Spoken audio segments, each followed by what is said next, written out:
Hi, good evening, everyone. I'm Dr. Peter Chen, dermatologist from Malaysia. With me today will be Patrick and Professor Rue, and also Joyce. Joyce will be joining us very shortly. So for a start, I think Patrick will have some introduction and some message to deliver to us. Yeah, Patrick? Yes. Okay. It's my honor to invite everyone, no matter from Asian Pacific area or the rest of the world, to the webinar. I'm currently the president of SciAsia, and the meaning of SciAsia actually is a cyber conference of the aesthetic dermatology and skin surgery in the Asian Pacific area. And this is a new organization founded by 8 skin surgeons and aesthetic dermatologists in Asian Pacific region. Okay, actually, because of the pandemic, international traveling for congresses has become impossible, and the importance of having our own Asian Pacific region online meeting cannot be emphasized enough, because all of us here are within similar time zones compared to those participating in the meetings from Europe or the US. So that's the reason why I invited 7 best friends who are the leading experts in this field to establish SciAsia in the interest of the others during the unprecedented pandemic. So this is to build a more reliable platform from which experts can share their surgical and clinical growth, and something we believe to be important even with the ongoing pandemic. And for this reason, we voluntarily provide online education, independent, non-industry sponsored. And I appreciate my 7 outstanding and dedicated colleagues' efforts very much. And please, that especially this time today, we have a guest from Korea, Dr. Liu, who is also a leading dermatologist in Korea. I appreciate their effort to make this event possible and the best. The goal of this webinar is to build up an online international platform for dermatologists and skin surgeons, and also the practitioners working in the field of aesthetic dermatology and aesthetic surgery, providing ideal presentation, discussion, and debates of recent development in clinical application and trends. So today our theme this time is focusing on acne and the new development. And the chairperson, Dr. Peter Chang, is from Malaysia, and I appreciate his effort, and also our guest, Professor Liu from Korea. There's another news that is about the collaboration with IMPAS, and everyone knows IMPAS will be transformed to online Congress this time. The class will be on October 17th. And this time, SciAsia is invited to work with IMPAS at the first time that we would like to have a joint session. And our speakers from Asia will share their idea to provide the great knowledge and expertise to the attendees, and hopefully the first collaboration will be very successful. And there will be 4 channels in this IMPAS Asia class. So I'm also the chairperson of the grading, and I also would like to invite everyone here to join us for the first time. And thank you so much for your attention. Thank you. Peters, thank you. Okay, yeah, thanks Patrick for the introduction. And so today we'll be talking mainly about acne, and we'll be focusing on antibiotics and isotretinoin, because these are the 2 mainstay of medications that we use for acne.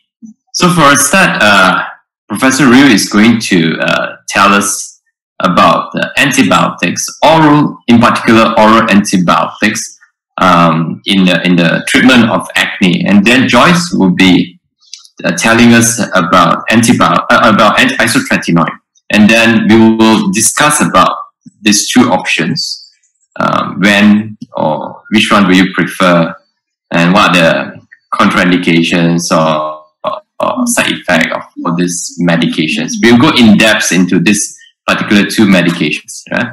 And then later, if there's any question and answer, please feel free to type it, and we'll try to answer all the questions. Yeah. So, Professor Ryu, over to you. Okay, I'm Dr. Ryu from Korea University. I will talk about antibiotics in acne patients today. In case of moderate to severe acne, you should use systemic agent. But I personally think that isotretinoin works better for acne than antibiotic. But when you consider side effects of isotretinoin, your first choice will be antibiotic. In the guideline, it says, in case of moderate to severe acne, you are recommended to use oral antibiotic along with topical. So my choice will be oral antibiotic with topical in case of moderate acne with papules and pustules. How long do I use antibiotic in case of acne? 3 to 4 months are recommended to reduce the resistance, but in clinical practice, antibiotics are used for longer duration than recommended in guideline. To reduce resistance of antibiotic, you should avoid antibiotic monotherapy. And it's better to combine with topical modalities. And you should limit the duration of oral antibiotic use to 3 to 4 months. Approaches to limit systemic antibiotic use in acne is to use another systemic alternatives, such as isotretinoin, spironolactone, and oral contraceptive. And you can also combine laser and light-based treatment, such as pulsed laser, IPL, and photodynamic therapy. And you can recommend dietary modification to patients. You can recommend to limit high glycemic index food, skim milk. Yeah. Okay. Yeah. Yeah. It is very interesting to know that in Korea, you use quite a lot of minoxidil. Because in Malaysia, we hardly use minoxidil because of the risk of the hyperpigmentation. What are the risks of the gray pigmentations that have you come across any in terms of the patients that you've started on minoxidil? I sometimes experience hyperpigmentation while using minoxidil, but it is not severe. And if I stop it right away, it goes away. So I didn't experience any serious events, hyperpigmentation. I see. What about Joyce? Do you use it in Singapore, minoxidil? Yes, I do. But my first choice will be doxycycline because I find that photosensitivity is not common. But I do give minoxidil because it's once a day. And I give it to people who usually, if they have some signs of PIH, then I won't give it to them. If they are darker skinned individual, I won't, but otherwise I still do, more for compliance. What about Patrick? It's very interesting. Yeah, in Taiwan, the first line in Taiwan actually is doxycycline. But when I visited China, in China, minoxidil actually is a first line. It's a first line choice. So I think it's a little bit different from that in the United States, which in that area, tetracycline is still the first line. And also, it's interesting to mention that just a few days ago, that one pharmacist from Taiwan told me that the discoloration of teeth actually is not usual to induce doxycycline. So it is said that they would like to change the instruction about the doxycycline that which can be used in kids under 12. So I'm not so sure if that also in Korea or in Southeast Asia is that how do you think the teeth discoloration? Oh, I won't use anyone that's less than 12. I still won't use any tetracycline. Yeah. Okay. All right. I'm going to talk about the use of isotretinoin in the treatment of acne. I will talk about according to indication, the dosage, when to stop, and side effects. Okay, so indication, we all know that initially it was for nodular cystic acne, and in some countries like in Europe, they are actually indicated only in the treatment of severe forms of acne resistant to adequate doses of standard therapy with antibiotic. All right.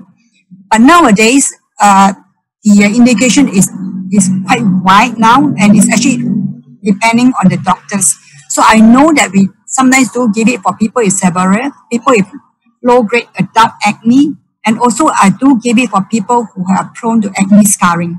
All right. So indication, I think there is no consensus or there is no restriction in Asia, I think, for the use of isotretinoin. In Singapore, in fact, anybody can use isotretinoin. It's not like in Malaysia where only the dermatologists can use it.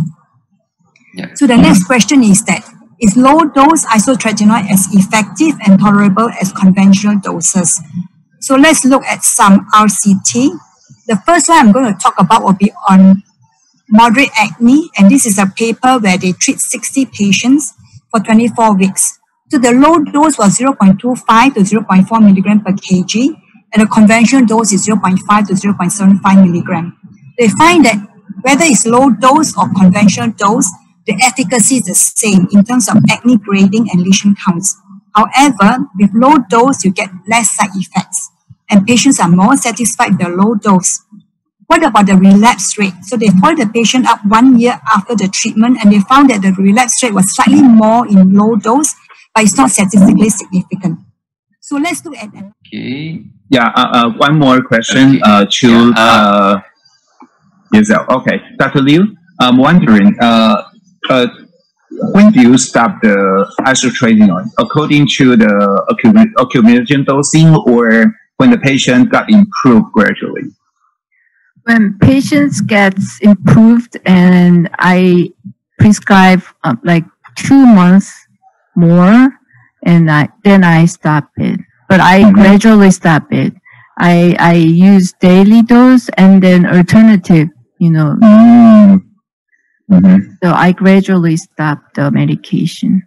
Yeah, I'm also wondering that it's a very universal phenomenon for all the practitioners in Korea that always prefer the low dosing and gradually tapering. Okay. Okay. Patrick, anything else that you want to say?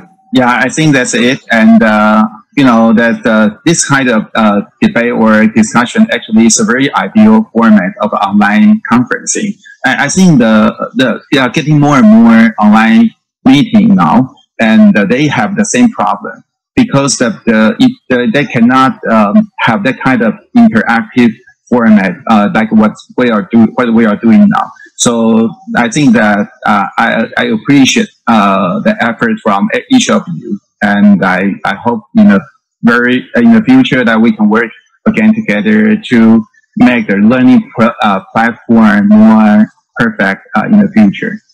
Yeah. Okay. Thank you. Thanks, Patrick. Thanks, Rio. Thank you. Thanks, Thank you, Rio. Thank you. Definitely, we'll see you again. Okay. See you. Bye. Thank you. Bye. Thank you so much.